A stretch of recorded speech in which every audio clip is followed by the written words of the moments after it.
Quem achou? Amém.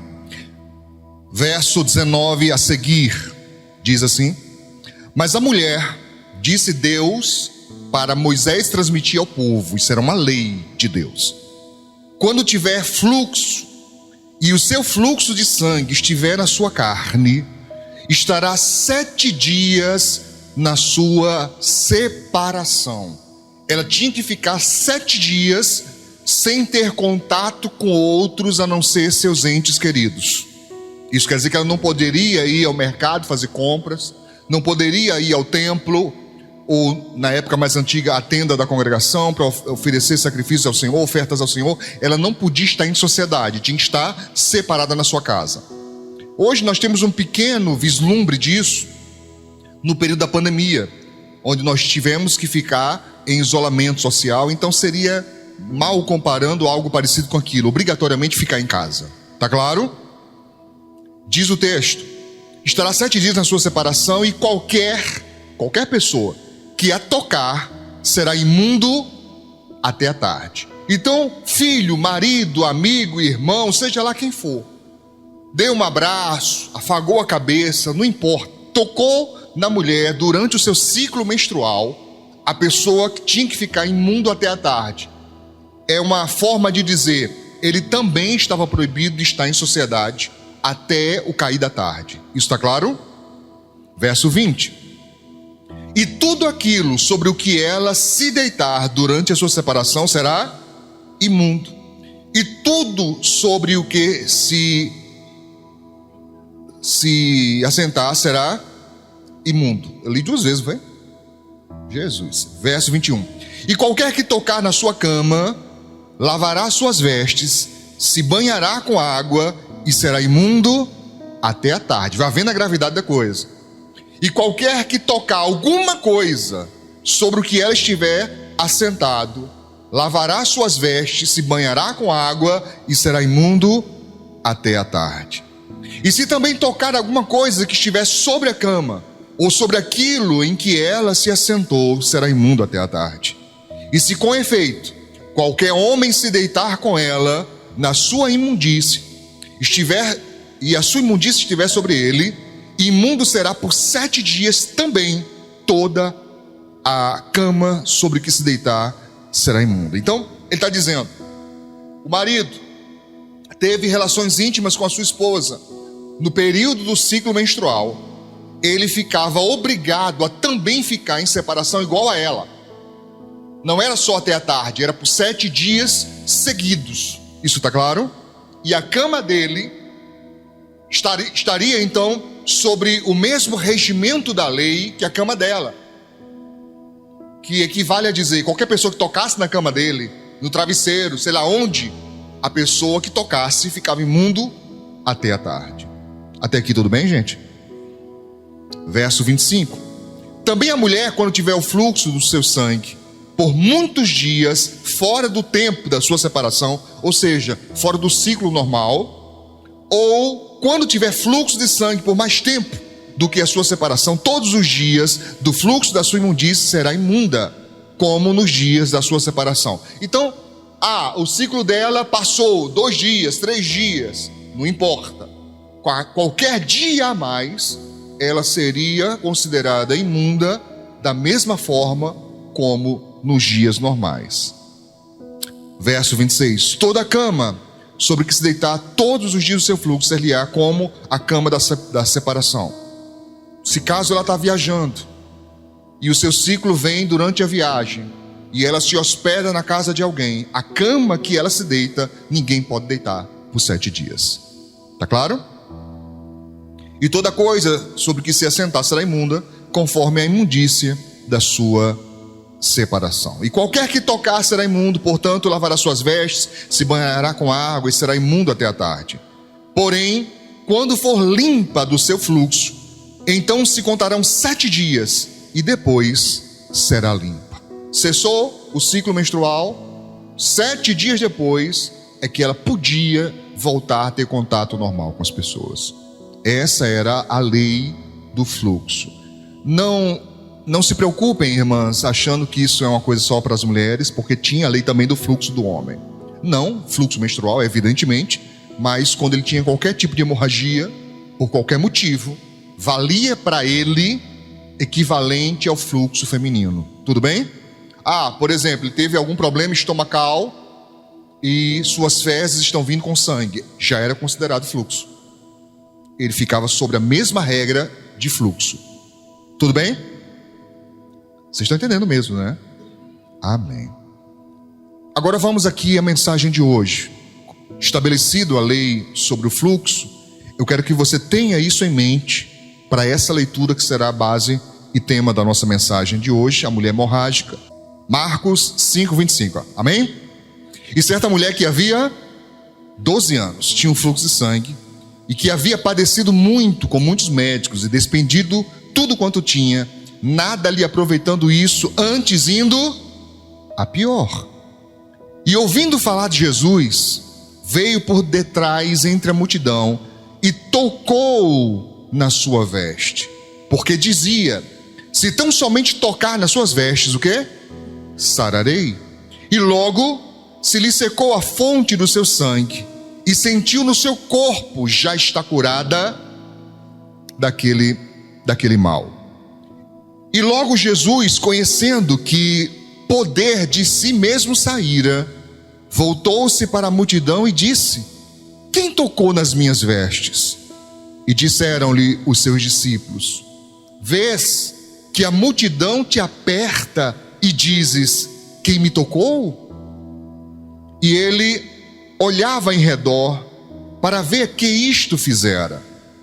Então a mulher, que sabia o que tinha acontecido, temendo e tremendo, aproximou-se, prostrou-se diante dele e disse-lhe toda a verdade. E ele lhe disse: filha, a tua fé te salvou, vai em paz, ser curada deste teu mal. Glória a Deus, glória a Deus. Amém? 12 anos, irmãos. No verso 25, 12 anos, essa mulher sofrendo isso, com tudo aquilo que eu já te falei sobre a lei da hemorragia.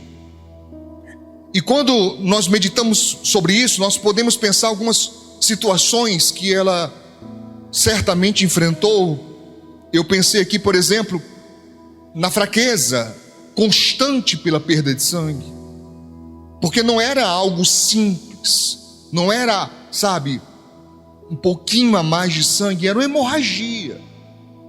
Imagina a pessoa que perde sangue constantemente. Dá uma olhadinha pro teu irmão aí. Tem uns que são meio amarelo, parece que não tem sangue. Não tem? Tem uns aí que você olha assim o braço, irmão, dá para ver até as veias. Transparente a pessoa, quase transparente. Mas tem gente que é assim, é a natureza da pessoa. A cor da cutis da pele dela é assim mesmo. Mas tem pessoas não, que você nota que a pessoa é sem cor por falta de sangue. Vai fazer um exame de sangue e ferro dá lá embaixo, não tem quase nada. A pessoa está quase morrendo, o médico fala assim: olha, você precisa tomar sangue, meu filho. Ferro aí, come aí. Fígado, o que mais? Feijão preto, come beterraba, que tu está quase morrendo. Estou lembrando aqui de um pastor amigo meu, irmão. Meu Deus, eu era magro, mas ele não existia. Tá? Ele era um pouquinho mais magro que Ionara. Você tem ideia? Sério. Era muito magro. Era tão, parece brincadeira, parece piada, mas não é. Era tão magro que quando estava chovendo, a gente ficava com medo do vento levar ele. Vento forte, sério, certo? E teve uma campanha de doação de sangue. Vieram o pessoal lá na igreja e falaram assim: olha, vamos doar. Aí ele se animou. Eu falei assim: vai dar errado, né? Na hora da entrevista lá, saiu ele triste. Eu falei: e aí? O médico falou que eu não tenho mais nem para mim. Tá com falta para mim. Se eu doar, eu morro. Se tirar 200 ml aqui, eu não saio nem daqui. Ele falou que eu estou com anemia gravíssima. Eu digo: pois é, rapaz. Tá? Então, eu fico imaginando a luta de alguém, irmãos, lutando contra isso por 12 anos. 12 anos seguidos, o que essa mulher deve ter enfrentado? As coisas que ela deve ter passado ao longo da sua vida. Um outro ponto que eu imagino também é o incômodo em relação à questão do seu asseio pessoal, íntimo, a higiene, tá? É só você botar a cabeça para pensar e lembrar que naquela época não havia absorvente. As mulheres tinham que dar seu jeito com tecidos mesmo. Aqui mesmo no sertão, por muitos e muitos anos, certo? Também as mulheres não tinham. Agora imagina naquela época, o quão incômodo deveria ser. Porque eu queria falar algumas coisas, mas eu queria que você tentasse não se escandalizar com isso, tá? As peças íntimas não eram tão ajustadas ao corpo como é hoje. Então era muito incômodo para as mulheres. Era mais fácil para aquelas que tinham um ciclo regular, porque era só 7 dias, 8 dias, 15 dias, dependendo da mulher. Lá se vai, ficava em casa mesmo, não tinha que ir para a rua, não tinha que fazer nada. A lei já protegia, ficava por ali. Mas e ela que não tinha isso? Pastor, como é que você sabe que ela não tinha isso? Qual o homem que queria ficar casado com uma mulher, irmãos, com fluxo constante? Qual o homem que aceitaria não poder participar das suas atividades sociais? Provavelmente ninguém ia querer ela. Provavelmente ela teria um problema conjugal. Não teria um homem para proteger, um homem para sustentar. Ela teria que dar seu jeito. Eu fico imaginando isso. Uma vez no encontro de casais, eu falei para os irmãos assim: você acha que é fácil, filho? Porque teve um irmão que falou para mim: pastor, essa mulher se aproveita quando ela está naqueles dias, né?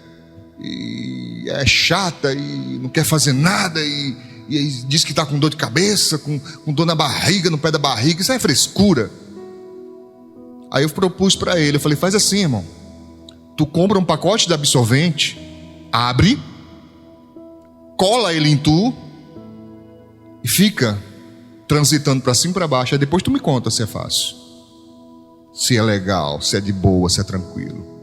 Vocês imaginaram, né, a cena? Eu tenho certeza. Não, tenta imaginar, olha para eles aí. Vamos mexer com eles. Olha para eles, tenta imaginar essa cena. Esse aí, andando de absorvente dentro da calça, para cima e para baixo.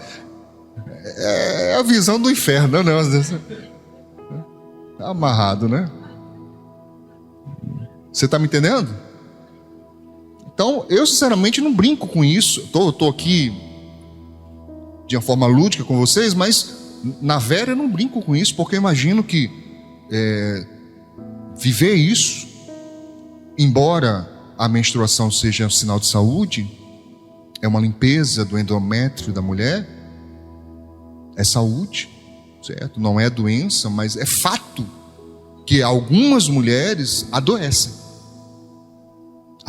mesmo, enxaqueca, dores terríveis, muda tudo, humor muda, a pele descama, cabelo cai, as unhas quebra, a mulher só volta a morrer. E algumas delas sentem dores terríveis, parecido com quem tem cólica renal, irmão. Algumas têm dores terríveis, então não é brincadeira. Agora imagina isso, irmãos, de uma forma constante, não é um ciclo de um tempo de 7 dias, não. Imagina isso por 12 anos, irmão. Esse incômodo todo. Dá para você entender isso? Vejo também a possibilidade de um problema social e afetivo, porque se você tem que estar o tempo todo excluído, tá? Quantas pessoas, irmão, no período da pandemia entrou em depressão? Quantas? Eu recebia muitos vídeos no nosso grupo, né, dos colegas da faculdade, vinha muitos vídeos no grupo, né? E eu achava muito engraçado aqueles condomínios, vários prédios, né? Não sei se vocês chegaram a receber vídeos como esse. Os homens com a cabeça do lado de fora da janela gritando: pelo amor de Deus, eu não aguento mais, me tira daqui.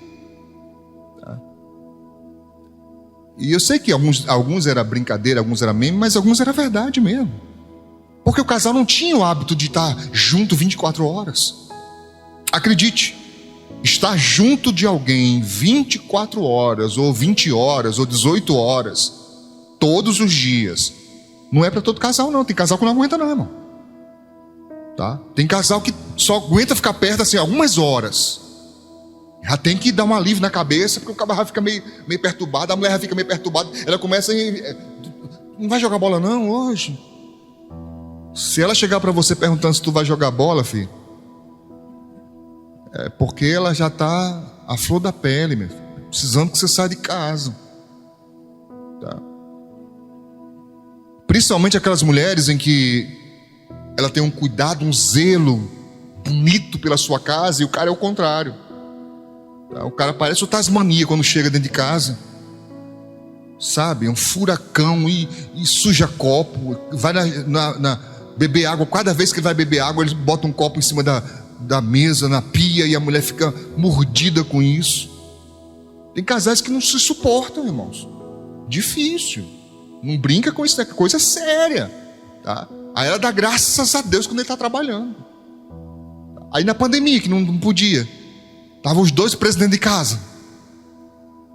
Aí pronto, os casais descobriram que, vixe, somos incompatíveis. Não temos nada a ver um com o outro. Nunca tinha ficado tanto tempo juntos. Aí prisionaram os dois lá por 2 meses, 3 meses, só falta correr doido. Você está me entendendo? Os que sobreviveram a isso, graças a Deus. Ixi, pastor, graças a Deus, passei por isso. Mas glória a Deus, pastor, que ele voltou para trabalhar. Glória a Deus, pastor, que ela voltou a trabalhar. Aleluia. A gente só se encontra cansado. Estamos tão cansados, tem nem ânimo para brigar. Estamos tão cansados que a gente só come, vai dormir, nem briga, porque não tem nem ânimo para isso. Quando o outro insiste, a pessoa diz: não, você está certo, vamos embora. Amém. Mas acredito que ela teve muito problema com isso. E por fim, irmãos, um problema espiritual. Se a pessoa não pode ouvir a palavra. Porque tem crente que pensa que dá para ser um servo do Senhor ativo e fiel, sozinho e isolado. Não dá, meu filho. Nós somos corpo. Todo membro decepado do corpo vai morrer. Não tem como. Não, pastor, eu vou tirar aqui esse dedo, sabe? Vou guardar ele ali no balcão, aí semana que vem eu boto de volta. Da mesma forma é o corpo de Cristo, meu filho. Para nós estarmos vivos, precisamos estar inseridos no corpo. Você está entendendo isso? Mas ela que não podia ir para a sinagoga, não podia ir para o templo, não podia ir receber uma oração, não podia participar, né, das atividades em comunidade religiosa mesmo, com as outras mulheres, não podia, tinha que estar isolada. Como é que deveria ter sido a vida dessa mulher? Você consegue entender isso? Diz aqui no verso 26 que ela padeceu na mão de muitos médicos. Irmãs, eu preciso perguntar para vocês, eu queria muito a ajuda de vocês. Deixa a vergonha um pouco de lado e me ajuda aí. Qual dos exames ginecológicos é mais complicado para você fazer? Você mais tem vergonha ou detesta mesmo? Não gosto. Tem que fazer, mas não gosto. Não estou ouvindo, fala mais alto. Preventivo. Tá. Quem detesta, levanta a mão. Pastor, detesto. Quem acha vergonhoso? Pastor, meu Deus, eu morro de vergonha. A foto entrar assim. Pois é, difícil. Agora imagina essa mulher num tempo onde a medicina era totalmente arcaica, onde as pessoas sabiam muito pouco sobre a anatomia humana, sobre o corpo humano. Você imagina quantos doutores, né, foram investigar a causa do problema dela, e evidentemente que tinham que ter acesso ao órgão genital. Imagina o tanto de vergonha que essa mulher passou. O cara mexe para lá, o outro mexe para colar, outro dá um remédio, outro bota uma pomada, outro bota uma garrafada. Botar uma garrafada que eu digo pingando, certo? casca de pau, chá. O texto é claro, diz que ela padeceu, irmãos. Isso significa sofrer muito, na mão de muitos médicos, né? E eu fico imaginando, né, o tanto de coragem que ela teve que ter, de tentar mais uma vez.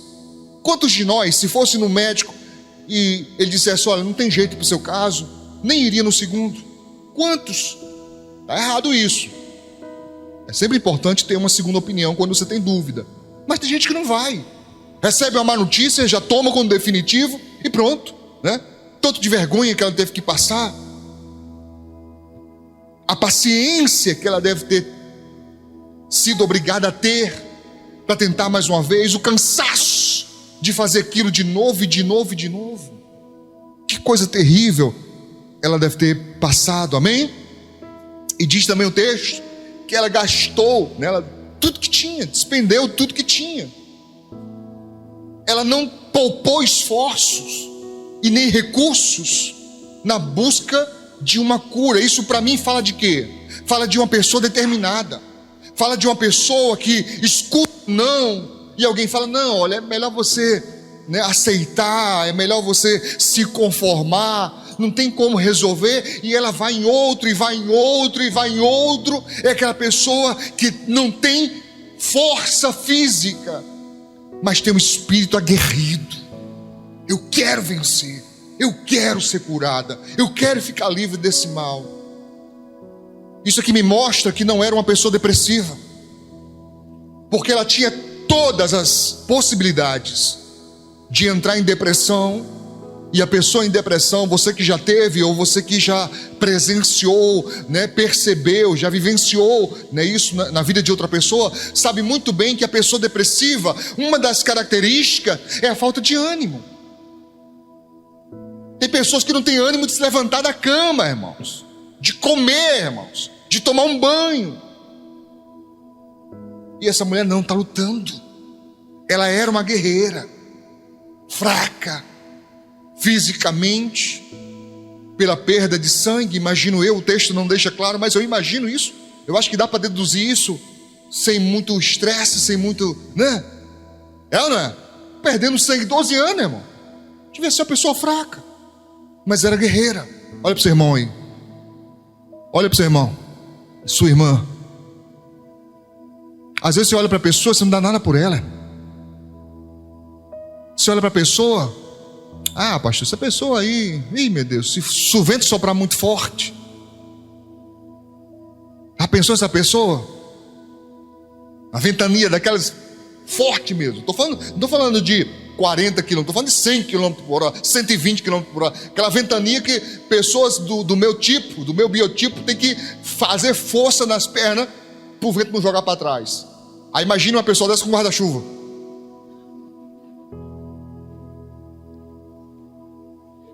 Lá se vai.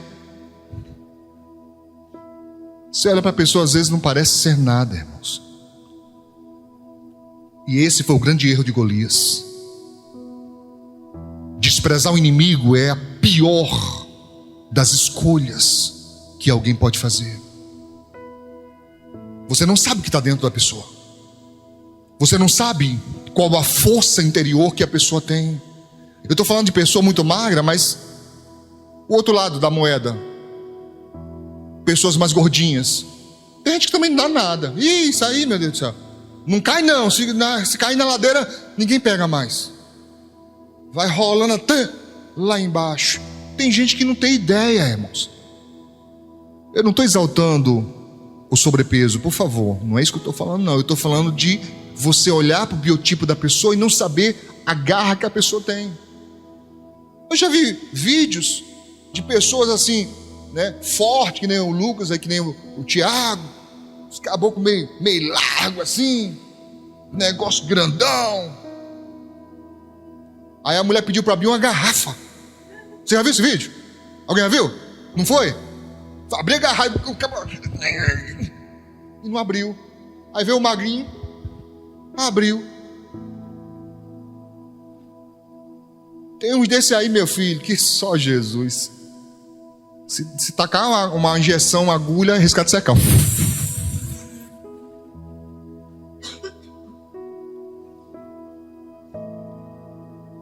Você está entendendo? Vamos avante.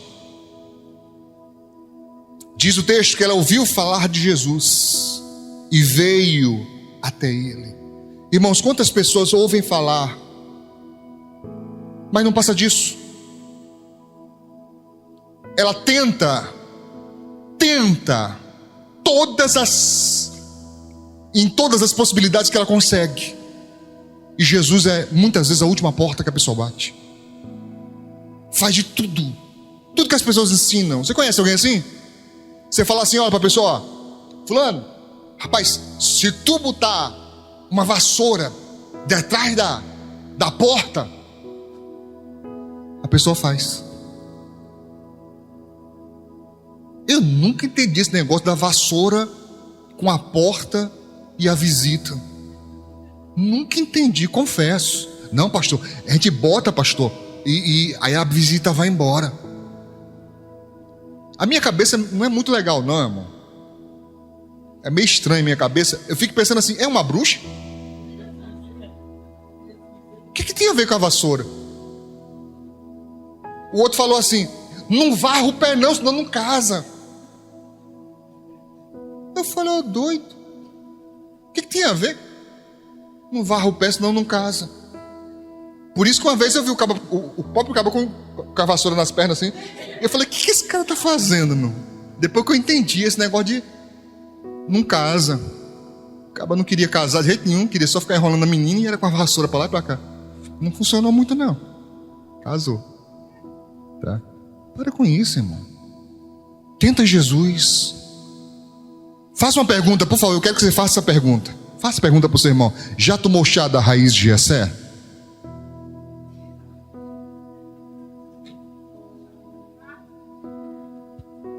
Já? Quem já? Já? Quem nunca tomou? Pastor, eu nunca tomei não. Esse aí eu não conheço não. Conhece não? Vocês são crentes, né? São? Você sabe que Jesus é a raiz de Jessé, né?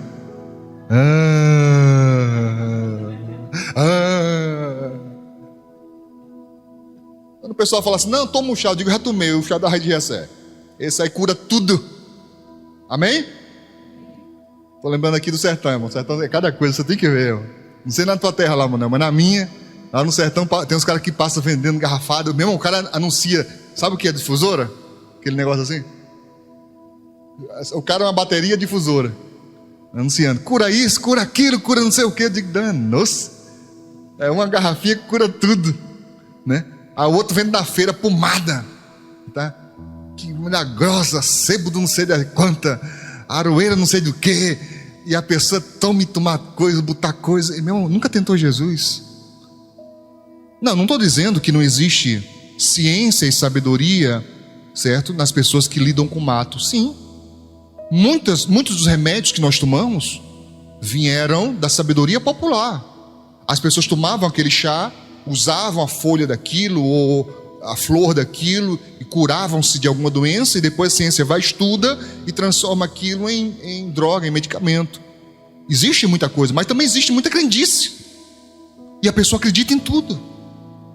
Acredita em tudo, mas não acredita em Jesus. Ela veio até Jesus, amém?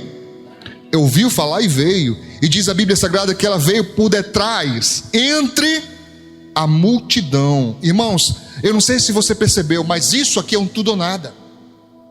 Se ela sai e vai atravessando a multidão, obrigatoriamente as pessoas esbarrarão nela. Ela vai esbarrar em pessoas. Você já pensou se ela não é curada? E as pessoas descobrem, essa mulher é hemorrágica. Meio mundo de gente que ela tocou. Irmão, a possibilidade das pessoas linchar ela ali era grande. Eu não sei se você percebeu isso, mas ela foi por tudo ou nada. Ela tinha no coração convicção, eu vou enfrentar e vai dar certo, em nome de Jesus, amém? E diz a Bíblia que ela tocou aonde? Na veste de Jesus. Por que ela não tocou no braço, no pescoço, na cabeça, na mão? Para ela, irmãos, era suficiente tocar nas vestes.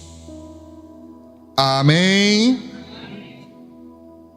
E aqui me chama a atenção que ela teve uma conversa com ela mesma. Você já teve uma conversa com você mesmo? Já? Quem já?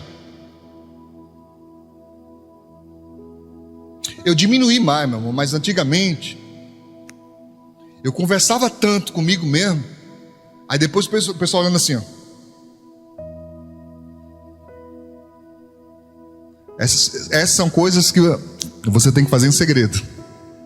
Não faz na frente do povo não, que eles vão chamar você de doido. Vai, ali, falando sozinho. Vai. O texto diz, porque dizia a quem? A ela mesma. Ela dizia, se tão somente tocar nas suas vestes, sararei.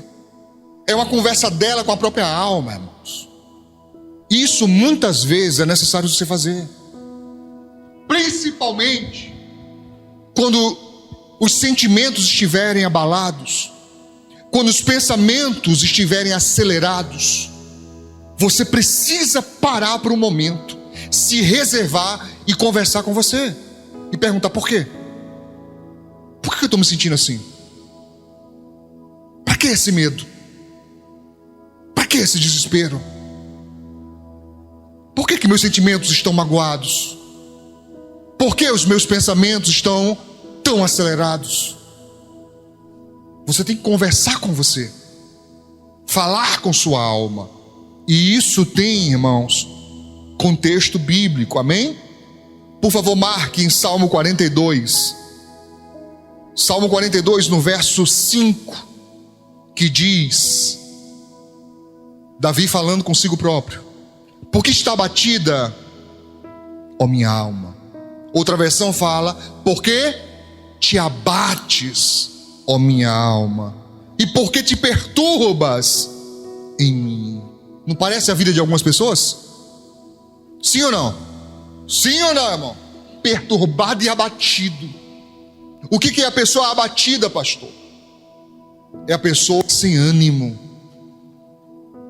O próprio semblante da pessoa decai.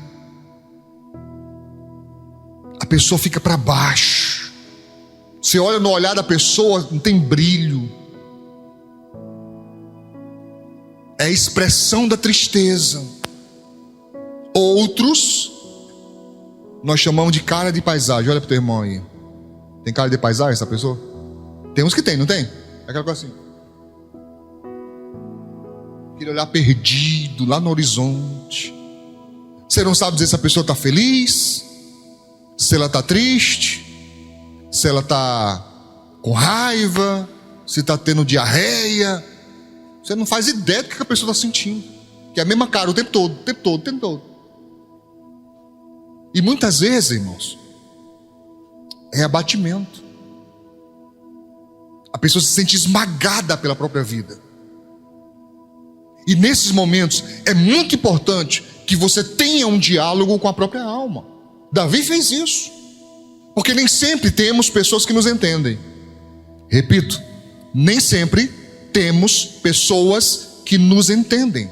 Mesmo você dizendo, mesmo você detalhando, ainda assim, para algumas situações, as pessoas não conseguem abstrair, elas não conseguem compreender a gravidade do que você está sentindo. E isso às vezes chega a ser agoniante para a própria pessoa. Por quê? Olha para mim. Por quê, pastor? Porque a pessoa às vezes ela fica assim, é uma besteira, nem vou falar que é uma besteira. Nunca pense isso, irmão. Nunca pense.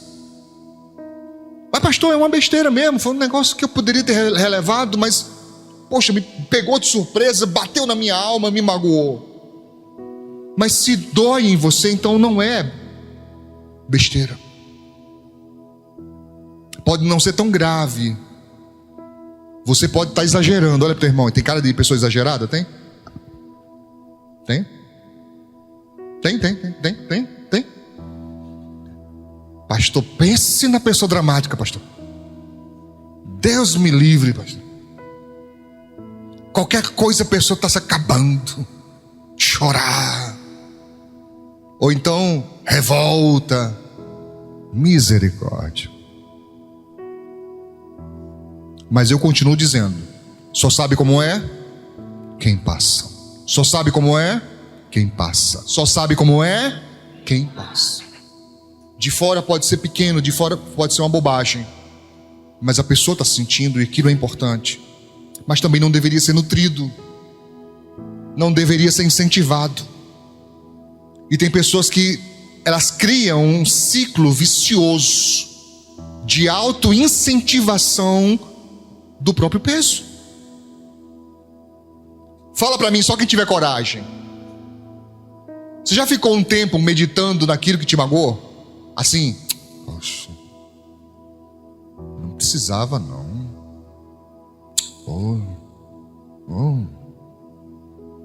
Aí vai fazer outra coisa, daqui a pouco para pensar de novo. Poxa. Observe que toda vez que você faz isso, você sente a mesma coisa. Isso é nutrir a dor. Isso não é sábio. Isso não é inteligente. Fazer de conta que não sente nada também não é. Mas nutrir a própria dor, isso não é sábio, irmãos. E Davi está aqui. Ele tem um combate com a própria alma, dizendo: alma, coisa é essa?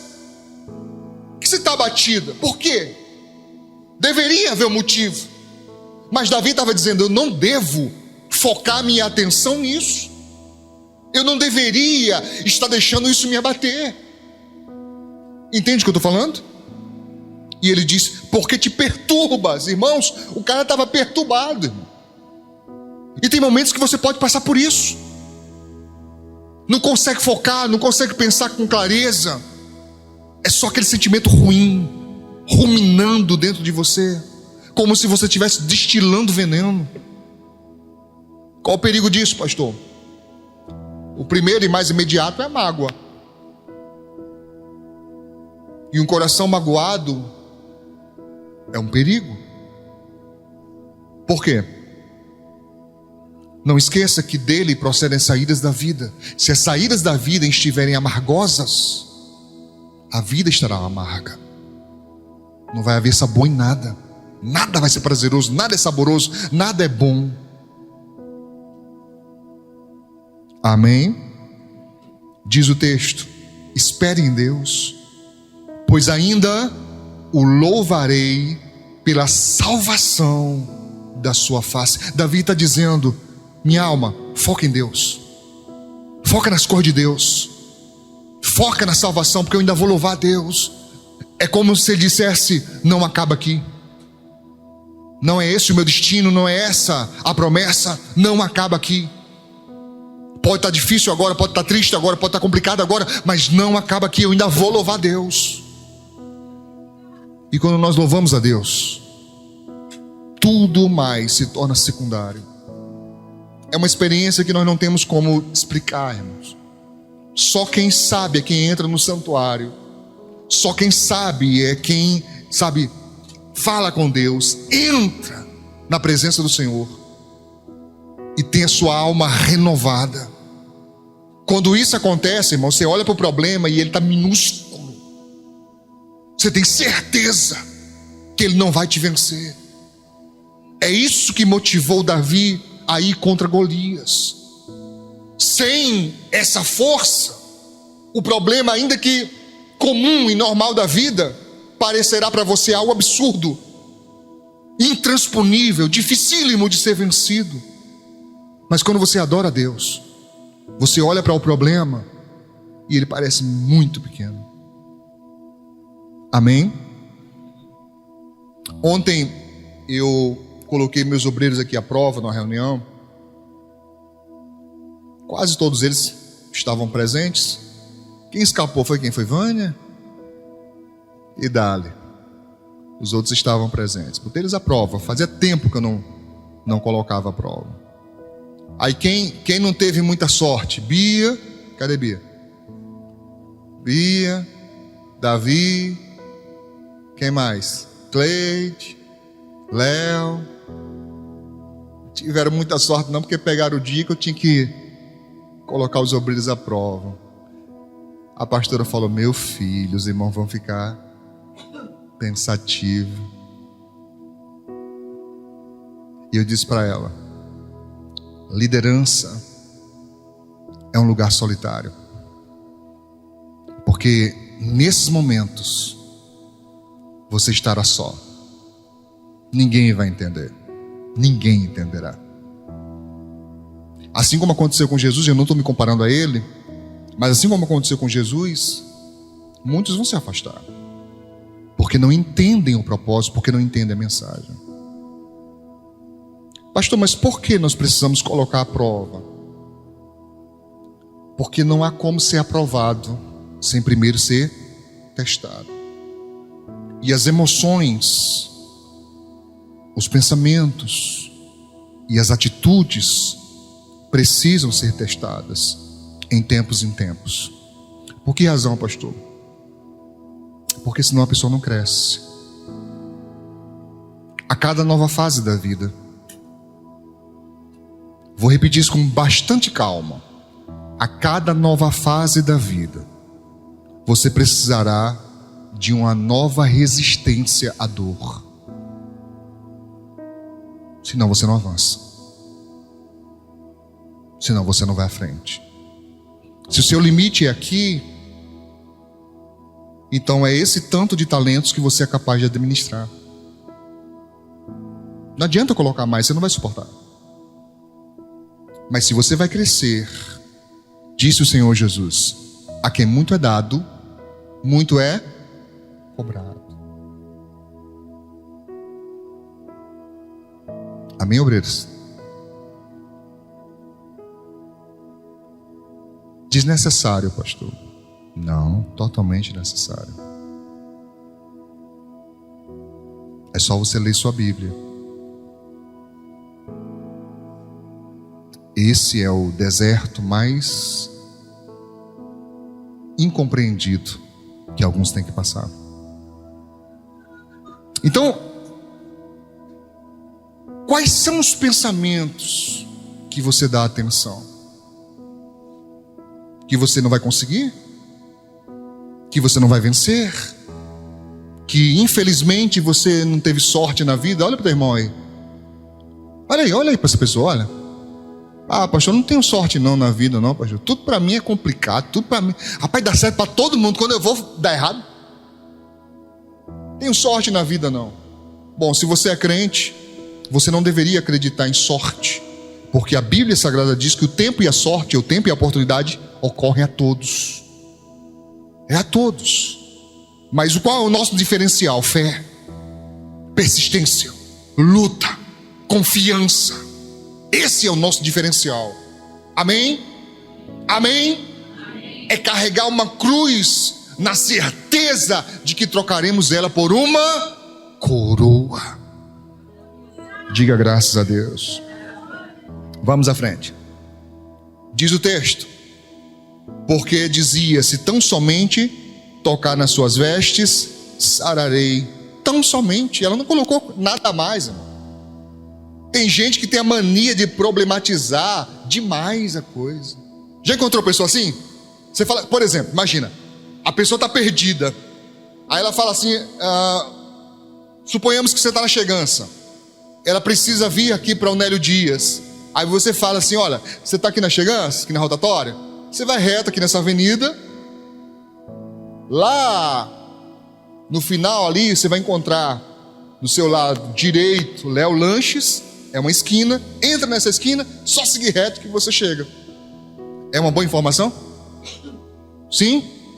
Aí tem gente que vai falar assim, ó, não, você pega aqui a Avenida Bumba Meu Boi, vá até nela, quando tiver, você dá a volta, aí sobe aqui na Rua do Peão, dobra a direita, a esquerda. Meu irmão, tem gente que problematiza demais a coisa. A coisa é simples, sabe? Dá para ir direto e a pessoa fica problematizando.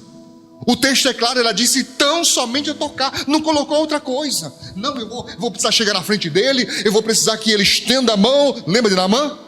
Que ele passe a mão, aí quando ele tocar na minha cabeça, que fizer uma oração e não se... Coisa é essa, irmão? Às vezes é simples, você é que problematiza demais. Às vezes é simples. mas você dá muito arrodeio. Às vezes é simples, mas você está colocando camadas que são desnecessárias. Está me entendendo? Você pode dizer graças a Deus?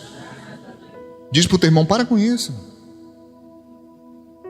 Para de complicar as coisas. Amém. Estava conversando com o Léo ontem, cortando o cabelo. Falei, Léo, rapaz, tá ruim aqui. Agora o bicho fica subindo assim. Ele falou, pastor, porque tá afinando. Aí não tem o que fazer, não. Aí estava me contando a história de um amigo lá, que estava querendo que ele desse um jeito, né? Não tem jeito, meu filho. Vai chegar uma hora que, certo? Ou você coloca uma prótese, ou tira logo tudo e fala assim, não é? Novo visual, meu irmão. Tá? Você está me entendendo? Olha a felicidade do Tiago, Luiz Carlos. Ó, os irmãos felizes da vida ali, tá? É isso mesmo, pastor? É desse jeito. Não, pastor, eu vou botar o quê, meu filho? Tá acabando, faz o quê? Não tem o que fazer. Tá? Eu tava vendo um videozinho, o cara botando a prótese, eu falei, rapaz, fica legal mesmo. Tá legal. Aí fui ver aonde? Em São Paulo. Eu falei, aí mesmo, filho, pra me pagar uma viagem para São Paulo e voltar lá cada 3 meses, tá difícil. Vai ficar sem mesmo, tá? E Jesus que ajude. Não problematiza, filho. Não coloca mais peso do que já tem. Tenha coragem de olhar para você mesmo, você mesma, e se perguntar, eu sou fácil? Ou eu sou uma pessoa difícil? Eu facilito as coisas, ou eu trago mais peso? Eu sou uma pessoa que ajuda, ou eu sou uma pessoa que atrapalha? Ela disse claramente, se tão somente tocar nas suas vestes, sararei. Não preciso falar com ele, não preciso receber oração, eu não preciso que ninguém veja, eu não preciso nem que ninguém saiba. Toquei, estou curada, ponto final. Amém? Vamos avante. Diz o texto, e logo secou a fonte do seu sangue, sentiu no seu corpo estar curada. Tempo do milagre, irmãos, é relativo. Para ela foi imediato. Para ela foi, tocou, foi curada. E para mim, pastor, não sei. Isso depende da sua fé. Não depende de Deus. Não depende de Deus. Depende da sua fé. Pastor, eu creio. Às vezes não é eu creio, é eu quero. É diferente. A pessoa quer muito, mas não crê. Quer que Deus faça, que Deus resolva. Não é com Deus. Jesus disse claramente, se tu podes crer, tudo é possível àquele que crê. Diz o texto que ela sentiu no seu corpo, ninguém viu. Se Jesus não fala nada, ninguém saberia, nem nós, que ela foi curada. Amém? Existem curas que ninguém percebe, que ninguém vê. Talvez curas na sua alma. Diz o texto, e logo Jesus, conhecendo que poder de si mesmo sair. Olha que coisa interessante, irmão. Logo ela fez, logo foi curada, e logo Jesus percebeu. Você percebe uma coisa imediata ali acontecendo? Amém? Olha que coisa maravilhosa. Diz, voltou-se para a multidão e disse, quem tocou nas minhas vestes? Eu fico maravilhado com esse texto. Não sei se você vai conseguir me entender, porque eu considero um milagre inusitado. Todo milagre que acontecia, Jesus autorizava. Ele tocava, ele abençoava, ele curava. Ela não. Ninguém autorizou. Ninguém pediu. E isso chamou a atenção de Jesus. Ele se assusta, fala, epa, saiu o poder de mim aqui. Que coisa é essa? O máximo que eu consigo pensar, irmãos, se fosse nós, seria alguém passando e puxando tua carteira. Opa! Aconteceu um negócio aqui, que foi? Que milagre inusitado, irmão. Um poder que saiu sem ele ter autorizado a sair. Claro que não estava contra a palavra de Deus, claro que ela estava embasada e fundamentada na palavra de Deus, porque ela creu. Mas foi inusitado porque ele não esperava isso. Ele não estava ali fazendo um movimento, uma oração por ela. Ele nem sequer estava percebendo ela. Mas ela cria, ela creu, ela tocou e o poder de Deus saiu. Amém? Toca no teu irmão e pergunta: tu crê? Tu crê? Crê? Tu crê, meu filho? Tu crê ou tu lamenta? Tu crê ou tem pena de você? Ai, pastor, tadinho de mim, pastor. Pastor, minha vida, pastor. Ai. Meu filho, ter pena de você não vai resolver nada. Nunca. Nunca. Vai roubar suas forças. Negócio de ter pena não. Você tem que ir para a guerra. Você tem que ir para dentro e dizer: eu creio e eu vou vencer. Em nome de Jesus. Amém? Ele perguntou: quem tocou nas minhas vestes? Né? Não basta tocar, meu filho. Tem que tocar com fé. Tem gente que está lá, igual com campainha, sabe, menino? Parece menino ruim em campainha. Tindom, tindom, tindom. Pastor, já toquei, pastor. E Jesus disse: tindom, toquei de novo. Tindom, toquei de novo. Tindom. Não basta tocar, é tocar com fé. Fé. É isso que está faltando para muita gente, fé. Aqui diz que nem os discípulos conseguiram entender. Eles disseram: Senhor, pelo amor de Deus, a multidão está te apertando, espremendo. Aí o Senhor olha e pergunta: quem me tocou? De novo, existem situações que, se você não tiver no entendimento da palavra, você não vai entender. Você vai pensar que é uma coisa sendo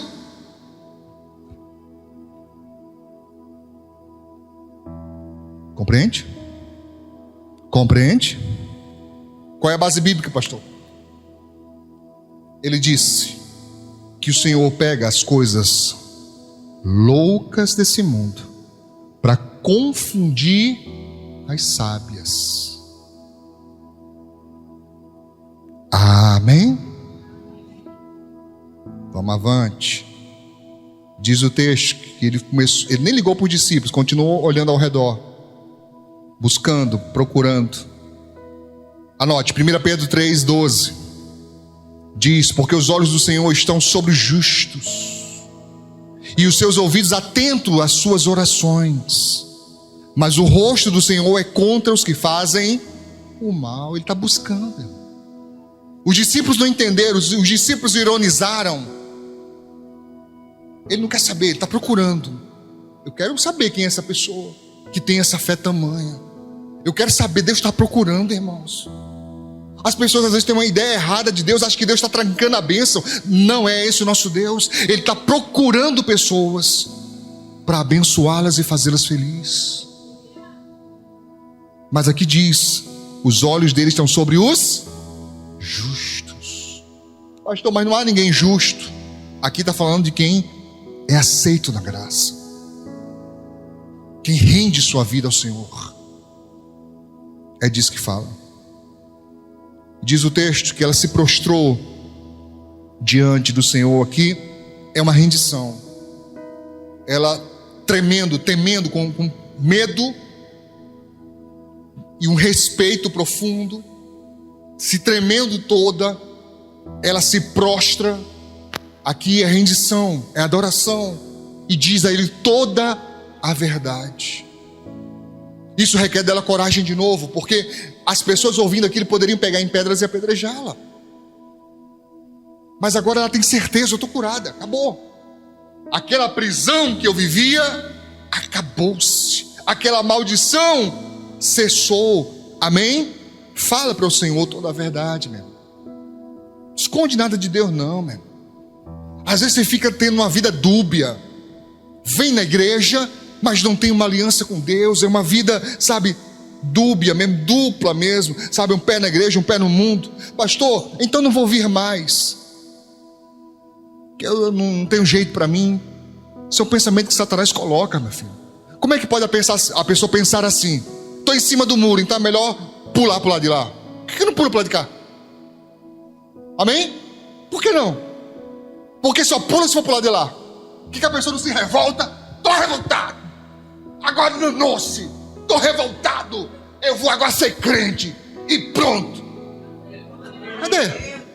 Cadê? Por que não faz isso? Você pode ver, o pessoal quando se revolta é para o mundo. Não é? Se revolta para o mundo. Não, agora desce redondo. Vai, desce redondo para tu ver onde é que tu vai parar. Eu prefiro subir quadrado. Amém? Vocês gostam, né? Amém? Em João 1,18 diz: todos quantos o receberam, deu-lhes o poder de serem feitos filhos de Deus, porque Jesus disse a ela: filha. Amém? Filha.